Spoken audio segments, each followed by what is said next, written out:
Hey guys, my name is Ismael Trevino and this is the Millennial Way Show. Thank you very much for being with us. Our next guest, her name is Dr. Kinga Polynczuk, Doctor of Social Science, Communications and Media Studies from Helsinki Collegium for Advanced Studies in the University of Helsinki in Finland. She's a postdoctoral researcher from University of Helsinki with a master's degree also in Communications and Media Studies. Has a bachelor's in journalism in the University of Warsaw in Poland. And a few days ago, the French news agency AFP News published an article titled "Bill Gates, Bogeyman of Virus Conspiracy Theorists." And we read this article published in major publications as Barron's Magazine, the Jakarta Post, New York Times, the Roche Report. And this article actually talked about all these claims targeting the billionaire philanthropists that are gaining traction online since the beginning of the coronavirus outbreak, with experts saying and warning that they could hamper efforts to curb the virus.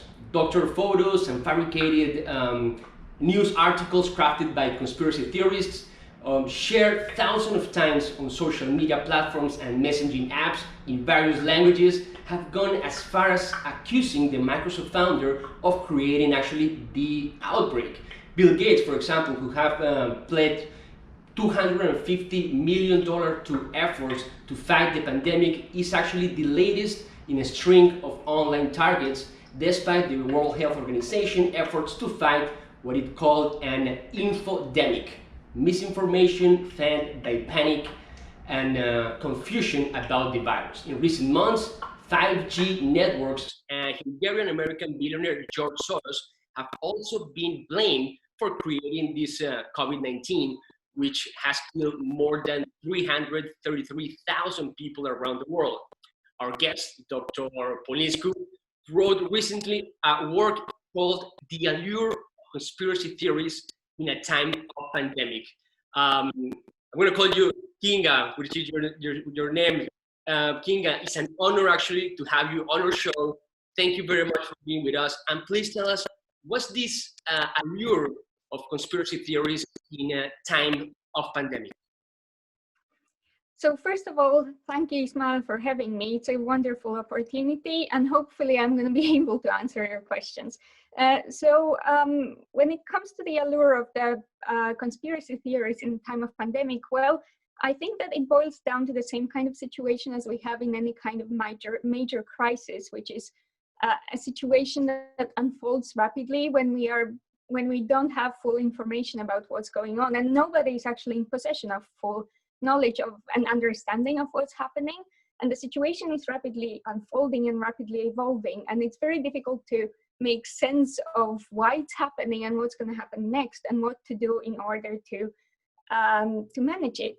So what's special about conspiracy theories in this context is that they are easily graspable. So unlike all the scientific kind of like explanations and exegetions, which actually are sort of steeped in this very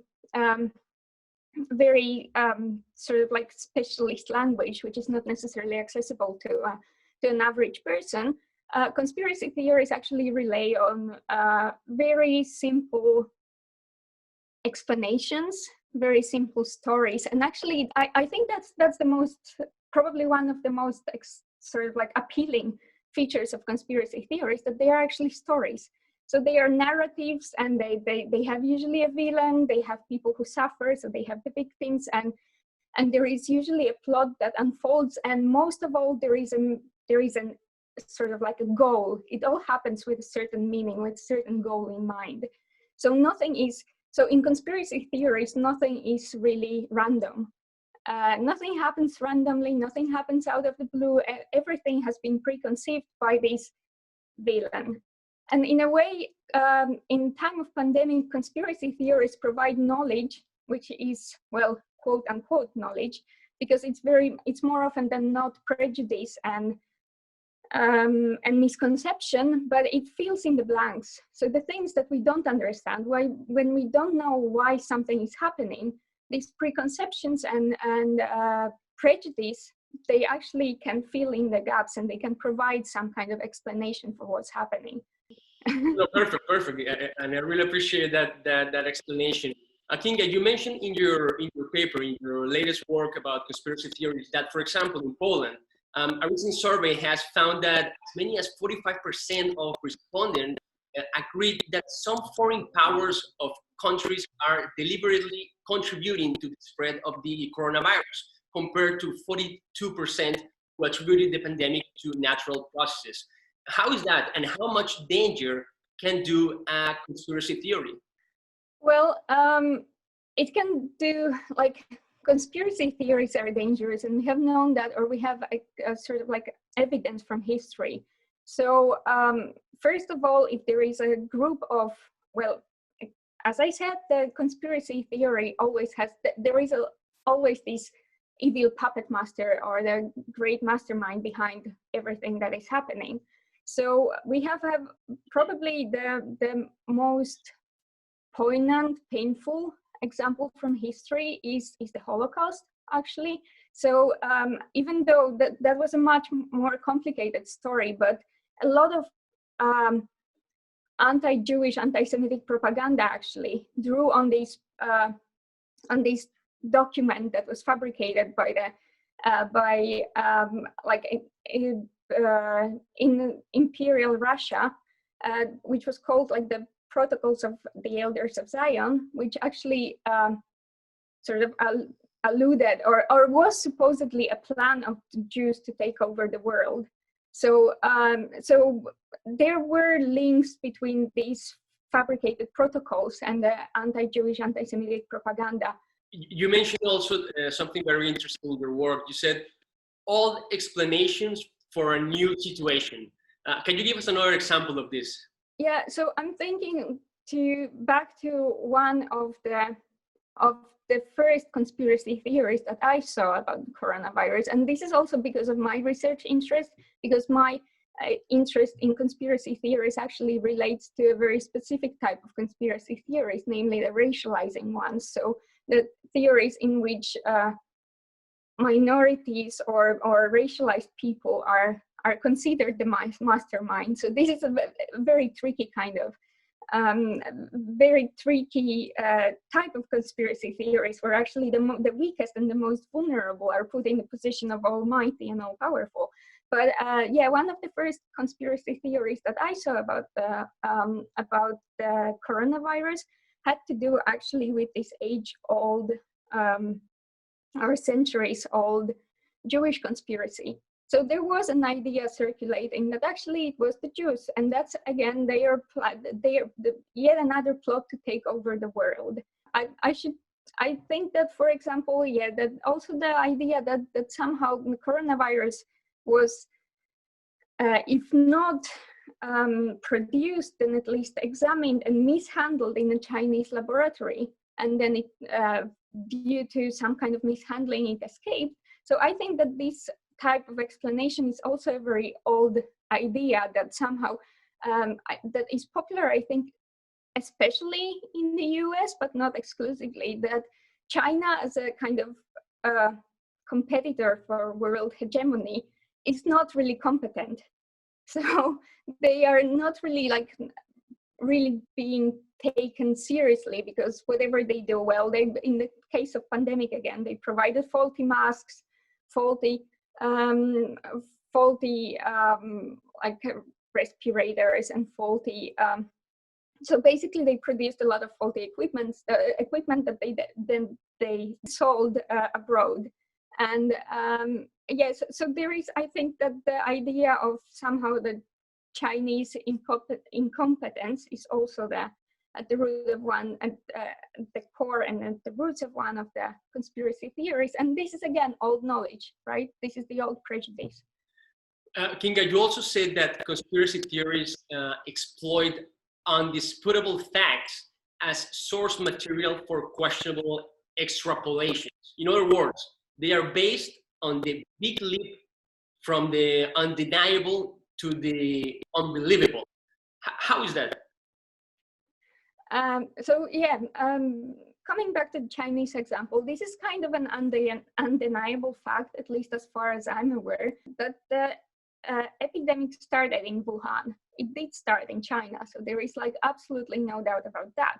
But the most probable scientific explanation for the time being is that it was just a mutation at one of these wet markets. There were animals that too close together that were sick, and then the virus kind of like and then the viruses that these animals carried just sort of mutated and somehow jumped on a human, and then so on. So that's the most, I think,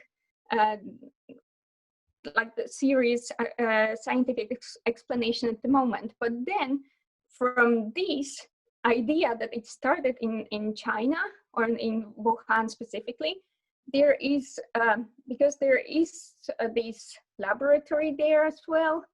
So, so you have these two, you take these two facts, and then you kind of mix them together, even though they are not really connected. I mean, there is no proven link between the two, but you kind of take them together, you combine them, you put them into one pot, and then you have the idea of that the virus was somehow produced by the Chinese and mishandled, or then examined and mishandled, and so on.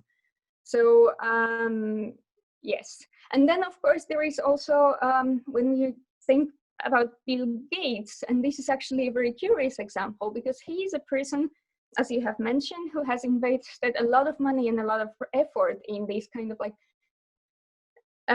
raising awareness of the danger and threat of pandemic, and a lot of and he has invested a lot of money in vaccine research and whatnot. So from these, some people, it was possible for some people to extrapolate the idea that since this is what he does, he has invented this virus, or somehow participated in inventing or spreading it, so that he can make more money of the vaccines that he has also produced. Actually, yeah, so actually, in that specific example, Kinga, when the article that was actually the reason where we saw your comments, we said okay, let's try to get this amazing guest all the way from Finland to our show. And they talk in this article about the perfect boogeyman for these theories, Mr. Bill Gates. And why is he the perfect target for these kind of theories? As you mentioned, there was also the 2015 TED Talk when he has even had the audacity to cipher his evil plan in this official name of the disease. Let's say that the COVID-19 was actually a certificate of vaccination, the desanctification, artificial intelligence. I mean, like, how come? Yeah, how come, indeed. So as far as I know, I mean, this is also kind of curious, because you mentioned George Soros, and he's typically considered the mastermind behind all the global plots and whatnot. But in this case, he has been very much replaced by Bill Gates. But what they have in common, although of course Bill Gates much more so, is money and power. So they have a lot of wealth and they have a lot of influence. And obviously with this kind of, this is also what conspiracy theories rely on the idea of a mastermind who has wealth and power and wants more of it. So in this way already, Bill Gates is sort of like, he's a perfect fit. But then what is more in his case is that he deals with things that are not really understandable, not easily graspable to, like, you know, an average person. So artificial intelligence, let's say, then so like really advanced technology. That's one thing that we are surrounded by the way, and we all use it, and we don't necessarily know how it works. 1 second there in that technology, no? Because you mentioned the new villains, intangible yet personified. For example, the 5G technology. What can you tell us about this 5G technology and all these conspiracy theories surrounding this 5G technology? Well, I'm far from being an expert on 5G technology. So as far as I understand, it's mostly to make our lives again easier, more convenient, and our access to internet more sort of like our internet connections faster and the coverage wider and whatnot. So in general, it's more of the same using a different technology. But that can beg questions like, why do you need a new technology for what we already have? I guess I'm a little bit improvising, but I guess that's one thing. And then nobody really knows why it, like how it works again, because there are these spurious information, or there are these waves that we don't really know much about or whatnot. Like, and I'm talking from a perspective of an average person, because people who know more about 5G, for instance, or more about technology in general, they know how it works, of course.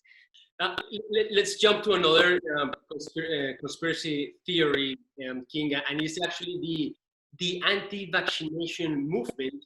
And surrounding that anti-vaccination movement, there's another theory, and also is the creation of a bogus vaccine intended not to cure the disease, but rather to implant microchips through which humans could be remotely controlled. And that's why they are implementing this 6 feet distance. So the more that the humans are distanced, they can be more trackable with these microchips. What can you tell us about this? Like, why would we actually need microchips? There are other technologies already available that could one way or another claim control over human beings. So in a way, it's like, and that might also point to the misunderstanding and mistrust of technology, because those are very old ideas in a way, like old school maybe more. Because the technology has moved forward, but somehow they stuck to the idea that there are microchips that have to be implanted and so on. So yeah. Talking about the discreet appeal of conspiracy theories, Kinga, you said we must then ask, what currency do conspiracy theories have in contemporary information-rich societies? So first of all, among all these information, there's also spurious knowledge. There are lies. There is misinformation, the information and whatnot. There, the fake news, if you like. So first of all, next to the legitimate knowledge, there's also this fake, spurious knowledge. So obviously, navigating these is already very tricky. So how do you actually distinguish between the two? How do you make sense? How do you expect every person to do that, especially if they have just so many things going on in their lives? So first of all, there is this information saturation, and the information that is not always credible. But then on the other hand, even if we just sort of are able to find this credible and correct information, there is still the wealth of it. The volume of information is just still too huge for one person to kind of process and make sense of. So we have access to a lot of information, a lot of explanations, but they are just so difficult to process. So conspiracy theories, again, through their kind of narrative appeal and through the simplicity of explanations that they provide, are very appealing in the sort of like in the context that we are in, where we are surrounded by all kinds of knowledge, like all over, coming from every direction, and not really being able to sort it out.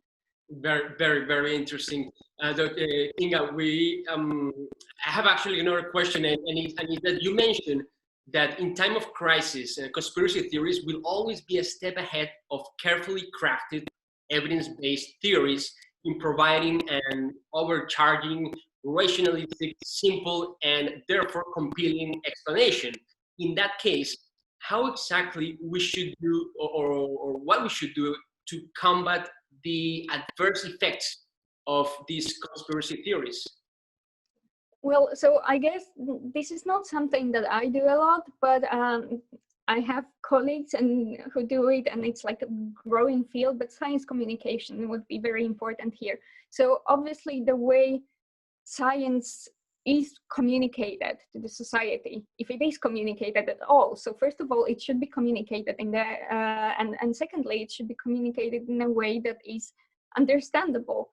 So, and so not only scientific papers that talk jargon, but actually explanations that, so actually going sort of like communicating with the society using channels that the society uses and using the language that the society uses.